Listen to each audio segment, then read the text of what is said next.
శ్రీ రామకృష్ణ ప్రభ ఛానల్ను చూడండి, మాసపత్రికను చదవండి. జీవితంలో మంచి చెడులు రెండు ఎదురైనప్పుడు చెడును విడిచిపెట్టి మంచిని పట్టుకునే వైరాగ్యం ఉండాలి. దట్ ఈస్ వాట్ ద వైరాగ్యం. రెండో స్టెప్ ఏంటంటే వైరాగ్యం. అంటే చెడును విడిచిపెట్టి మంచిని పట్టుకోవడం, ఆ గట్స్ ఉండాలి, ఆ ధైర్యం ఉండాలని చెప్తాడనమాట. ఇక జర్నీ గురించి మాట్లాడుకుందాం. ఈ జర్నీ చేస్తాను చూసారండి. ఈ జర్నీ చేస్తున్నప్పుడు ఇంధనం కావాలి కదండి, ఫ్యూయల్ కావాలి కదా. సో ఫ్యూయల్ కావాలంటే, ఫ్యూయల్ కొనాలంటే ఏముండాలి? మనీ ఉండాలి.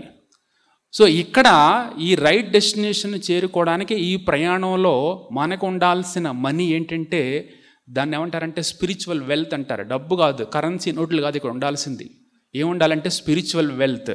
ఆ వెల్త్ని ఏమంటారంటే షట్ సంపత్తి అంటారు. వేదాంతంలో ఏం చెప్తారంటే షట్ సంపత్తి. ఆ షట్ సంపత్తి కొన్ని ఉన్నాయి, అది బ్రీఫ్గా మనం చూసే ప్రయత్నం చేద్దాము. ఫస్ట్ ఏంటంటే క్షమ, అంటే మనోనిగ్రహం ఉండాలి. మనోనిగ్రహం అంటే కంట్రోలింగ్ ఆఫ్ ద మైండ్. ఎందుకు కంట్రోల్ చేయాలి మైండ్ అంటే, మనకి రోడ్డు సరిగ్గా తెలియడానికి మనసును నిగ్రహించాలి. ఎందుకంటే మనసు తీసుకుపోయే పలు మార్గాల్లో మనం పోయాం అనుకోండి, మనం వెళ్ళాల్సిన మార్గాన్ని వదిలిపెట్టి ఇంకొక మార్గంలో వెళ్ళిపోయే డేంజర్ ఉంది. కాబట్టి మనసుని కంట్రోల్ చేయడం అనేది చాలా ఇంపార్టెంట్. ఇంకా రెండోది దమం. దమం అంటారు. దమ అంటే అర్థం ఏంటంటే ఈ చక్షురాది ఇంద్రియాలని నిగ్రహించడం. మనకి 5 ఇంద్రియాలు ఉన్నాయి, కళ్ళు, ముక్కు, చెవి.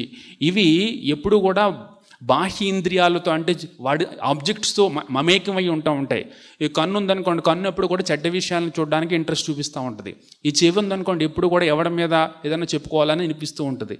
నాలుగు ఉందనుకోండి, అడ్డమైన తిండ్లు తినాలనిపిస్తూ ఉంటుంది. అంచేత దీనిని కంట్రోల్ చేయగలగాలి. దమం అంటే కంట్రోల్ చేయాలి, అంటే చక్షురాది ఇంద్రియాలని మనం నిగ్రహించడం. ఇంకా రెండోది ఉపరతి. ఉపరతి అంటే ఇంద్రియాలు ఏదైతే ఇంద్రియ విషయాల నుంచి నిగ్రహించాలన్నమాట. ఫర్ ఎగ్జాంపుల్ కన్ను ఉందనుకోండి, ఇక్కడ ఉన్నాం మనం అందరం, ఇక్కడ గ్యాదర్ అయ్యాము. సో ఇంట్లో కూర్చుంటే ఏదైనా సినిమా టీవీ ముందు కూర్చుంటే సినిమా చూడొచ్చు. కానీ మనం ఏం చేసాము, దానిని విడిచిపెట్టి మరొక ఉన్నతమైన కార్యక్రమం జరుగుతుంది రామకృష్ణ మఠంలో అని రావడానికి ప్రయత్నించాం. కాబట్టి దీన్ని ఏమంటారంటే ఉపరతి అంటారు. ఇంకా తితిక్ష అనేది ఒక వర్డ్ ఉంది. అంటే తితిక్ష అంటే శీతోష్ణ సుఖ దుఃఖాది ద్వంద్వ సహిష్ణు. ఎందుకంటే life is nothing but the facing the pairs of the opposites అంటాడు. జీవితం అంటే ఏంటంటే ఉదయం నుంచి సాయంకాలం వరకు ద్వంద్వాలను మనం ఫేస్ చేస్తూనే ఉంటాము. ఆఫీస్లో ఒకళ్ళు తిడతారు, ఇంకొకళ్ళు పొగుడుతారు.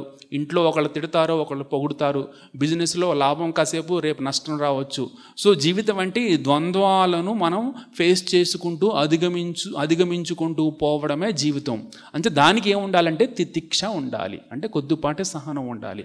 అయ్యో ఈరోజు నన్ను తిట్టారు అని కొంచెం సహనంతో ఉండి కృంగిపోకుండా ఉండగలిగితే ఏమవుద్దంటే దాన్ని మనం బ్యాలెన్స్ చేసుకునే స్థాయికి వెళతాము. So that is important thing. తో తితిక్ష. ఇంకా రెండోది ఏంటంటే శ్రద్ధ. అంటే శ్రద్ధ అనేది అర్థం ఏంటంటే గురు వేదాంత వాక్యేషు విశ్వాస. శ్రద్ధ అంటే విశ్వాసం. మనకి ఎవరైనా గురువులు ఉన్నట్లయితే, లేకపోతే వేదాంత వాక్యాల మీద, వేదాల మీద మనకి విశ్వాసం ఉండాలి. స్పిరిచువల్ వెల్త్ అంటే ఈ 5: శమ, దమ, ఉపరతి, తితిక్ష, శ్రద్ధ, సమాధాన. వీటి అంటే ఈ మనీ అంటే ఈ స్పిరిచువల్ వెల్త్తో మనం ఏం కొనాలంటే ఇంధనాన్ని కొనాలి. ఇంధనం అంటే ఇక్కడ ఏంటంటే ముముక్షత్వం. What is ముముక్షత్వం? మీరు అనొచ్చామంటే ముముక్షత్వం అంటే భగవంతుడిని పొందాలనే కోరిక. ఇంకా భగవంతుడిని పొందాలనే కోరికని ఇంకో విధంగా కూడా చెప్పొచ్చు. ఏమంటే భగవంతుడికి దగ్గరగా అవ్వడం. భగవంతుడికి దగ్గరగా అవ్వడం అంటే ఏంటంటే నాలో ఉన్న డివినిటీని నేను తెలుసుకునే ప్రయత్నం చేయడం, నాలో ఉన్న దివ్యత్వాన్ని వ్యక్తపరచడం. ఆ విధంగా భగవంతుడికి దగ్గర అవ్వడం అని చెప్పాలి. అంటే అది భగవంతుడికి దగ్గర అవ్వడం అంటే ఏంటి? Source of all happiness. ఎక్కడైతే మొత్తం సంతోషానికి ఒక సోర్స్ ఉంటుంది, ఆ సోర్స్కి దగ్గర అవ్వడం అనమాట. మనం ఆ సోర్స్కి దగ్గర అవ్వడం మానేసి ఏం చేస్తామంటే బయట విషయాల్లో ఏమన్నా హ్యాపీనెస్ ఉందనుకుని వాటికి దగ్గరలో వెళ్తున్నామే తప్ప మన ఇన్వార్డ్ లోపల చూసుకోవడం మనం మానేసామన్నమాట. ఎందుకంటే ఇన్వార్డ్ జర్నీ మన లోపల వెళ్ళామనుకోండి, అంటే భగవంతుడు సోర్స్ ఆఫ్ హ్యాపీనెస్కి దగ్గర అవ్వడం మొదలు పెట్టామనుకోండి, అప్పుడు ఏమవుద్దంటే ఎవర్ లాస్టింగ్ హ్యాపీనెస్ వద్ది. అవుట్వర్డ్ జర్నీ అంటే ఆనందం కోసం బయటికి వెళ్ళడం మొదలు పెట్టామనుకోండి, అప్పుడు హ్యాపీనెస్ ఏమవుద్దంటే ఏదో మూమెంటరీగా, టెంపరీగా ఉండిపోద్ది. అంచేత మూడవ పాయింట్ ఏంటంటే ముముక్షత్వం అనేది ఏంటంటే సోర్స్ ఆఫ్ హ్యాపీనెస్. ఈ ఆనంద నిలయం, ఆనందధామము, సంతోషధామమైన ఆ వ్యక్తిని పట్టుకునే ప్రయత్నం చేయడమే ముముక్షత్వం. ఈ 3 పాయింట్లు దృష్టిలో పెట్టుకోవాలి. This is what the spiritual wealth అంటే ఇది. ఈ స్పిరిచువల్ వెల్త్తో మూడోది ఫ్యూయల్, ఇంధనాన్ని కొనుక్కోవాలి. స్పిరిచువల్ వెల్త్ అంటే ఏం చెప్పుకున్నాము? ఫస్ట్ ఏమనుకున్నాము? క్షమ, ధమ, ఉపరతి, తితిక్ష, శ్రద్ధ, సమాధాన.